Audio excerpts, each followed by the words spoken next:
Hey, how are you? SliceofOtaku, and in most cases, unless otherwise swayed or disobeyed by Steven, the crystal gems seem to maintain a fixed stance of passivity.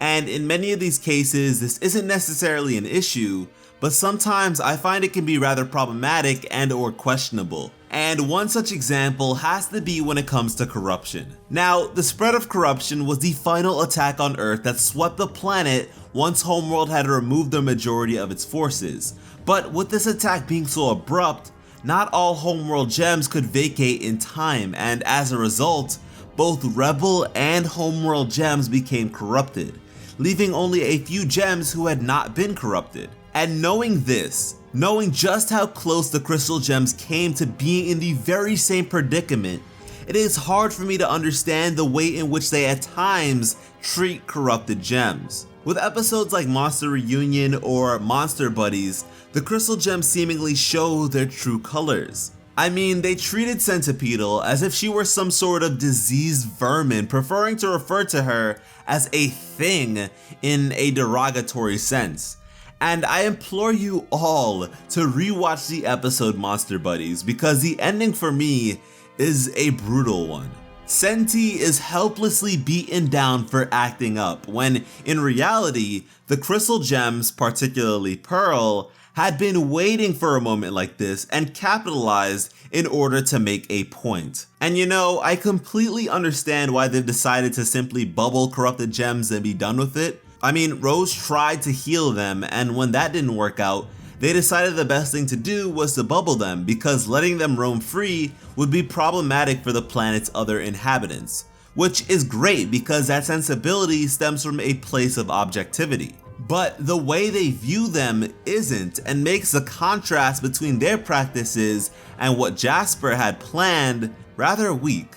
The deferring factor with Jasper would be that rather than bubbling them, she opted to tame them for her uses. But the way she viewed them to be beneath her was pretty much the same, a habit typical of Homeworld gems. But just like their unafflicted counterparts, not all corrupted gems are the same. And so although many corrupted gems prove to be nuisances for their respective environments, some are not. Namely, the Heaven and Earth Beetles, whom were noticeably the most docile and civilized corrupted gems we have ever seen, who look to be more in touch with human life than even the crystal gems. Yet, the gems felt the need to disrupt the rather human lives these two had built up for themselves, which, by the way, has existed from at least the lifetime of Buddy Budwick, and for no established reasoning at all besides the standard, they're corrupted gems. So yeah, this one-size-fits-all approach isn't always the best.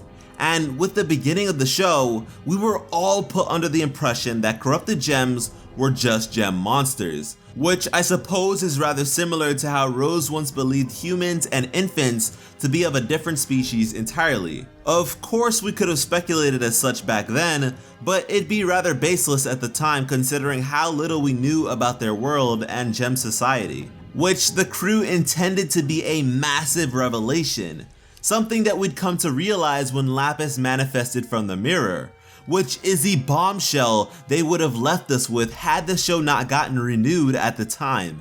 And considering this was intended to be a big shocker for us, it had to be written to be a big shocker for Steven as well. I mean, there are many things that the crystal gems have decided not to share with Steven, and at the time, this was one of the big ones. It's safe to assume that they were afraid of how he would react and how things would be going forwards, yet it didn't really spark any sort of new movement, which is where the importance of Lapis Lazuli comes in.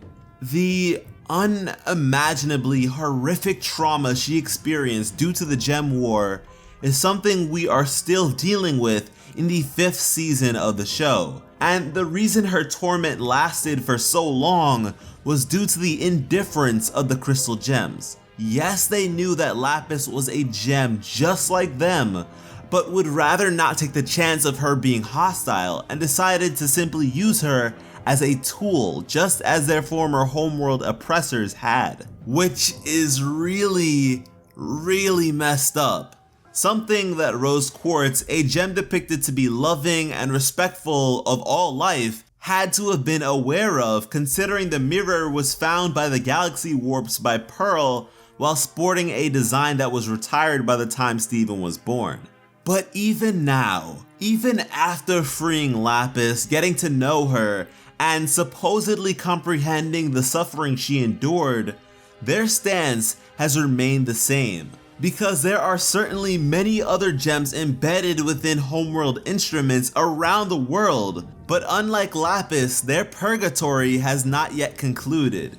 And it's not a matter of being unable to find these gems, because the gems certainly can, as they've continuously done for centuries. And when you think about it, the only reason Lapis was imprisoned to begin with was because she was suspected to be a crystal gem, which was of course a misunderstanding. But if we are to assume that Homeworld typically got this assessment right, and the mix-up with Lapis was a sort of fluke, then the majority of gems still enduring the very same torture to this day are in fact crystal gems. And you could say that the gems just don't want to take the chance, that these gems could be problematic for them. Well, I will say that at one point or another, I probably would have agreed with that notion, but these days I just can't. As I'm sure many of you who have been with the channel for a while can remember, the way in which the crystal gems handled the whole ruby situation was pretty unsettling for me, to say the least. The rubies were left out in space for ages, and had the gems actually done something about the issue like they promised they would, the whole situation with Steven going on trial due to the threat of Aquamarine and Topaz could have been mitigated or handled in another way entirely.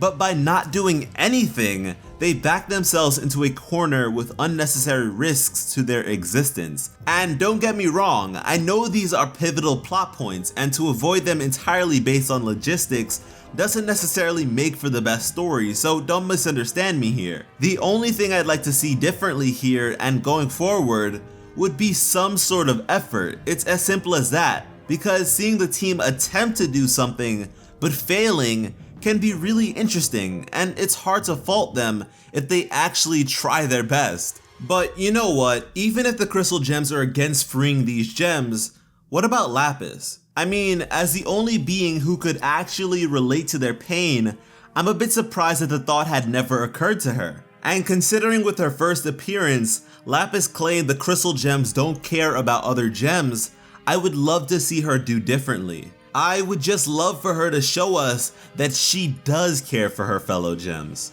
And you know, when she tried to help Navy adjust to the planet, she became frustrated because it didn't come as naturally for her, and that she still had a lot of adjustment and growth ahead of her. And although she was rather reluctant to doing so at all to begin with, she did come around and truly wanted to do some good, so the potential is certainly there. But of course, for such a major play like this to be made, with the narrative, we would have to move beyond our current confliction with her. She would have to figure out her feelings and decide to stick by her loved ones if she is to ever put herself on the line for other gems who have endured similar punishments. And sure, the majority of them may be crystal gems, but I think that Lapis would serve to be the true key to the rehabilitation, and maybe some of you are shocked as to how much faith I'm putting into this character, considering our history with her on this channel. But I have always seen great potential in this character, and I think that this could truly give her a meaningful purpose. Because despite not being one in the literal sense, Lapis is like a corrupted gem. Steven may have managed to heal the crack on her gem, which was a physical issue, but there still remains mental scarring within. And I have been saying that she could be the key to saving Jasper in the future for a very long time now. But the very same could be said for even Bismuth. Bismuth, for as radical as she can be, her extremism does stem from the crystal gem ideology. And so like how the gems approach corrupted gems with a one-size-fits-all mentality, Bismuth approaches Homeworld gems with a one-size-fits-all mentality as well. But to come face to face with a gem whose life that she ruined for no reason at all, and then have that gem extend a hand out in maturity and forgive her, Bismuth would have to be a heartless monster to not feel something and question her actions, and she most definitely isn't a heartless monster. So yeah, I am so very excited to see where Lapis's character is taken, and I really hope that moving forward she is eventually able to help others like her, because she's the only one who could do such a position any justice. But what do you think? Would you like to see Lapis helping other gems with similar origins? And do you think that she would have to be a crystal gem to do so? Be sure to let me know down below, and thank you all so much for watching and have an awesome day. I love you.